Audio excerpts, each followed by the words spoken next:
एक गांव में एक लालची कुत्ता रहता था। वह गांव में घूम घूम कर खाने की तलाश करता था।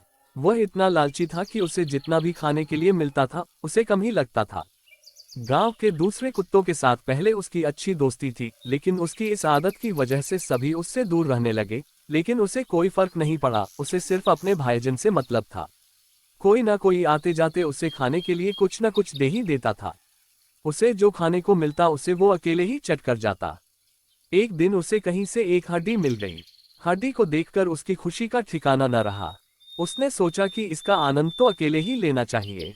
ये सोचकर वो गांव से जंगल की ओर जाने लगा।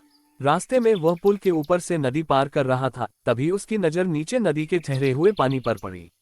उस समय उसकी आंखों में सिर्फ हड्डी का लालच था। उसे ये भी पता नहीं चला कि नदी के पानी में उसका ही चेहरा नजर आ रहा है।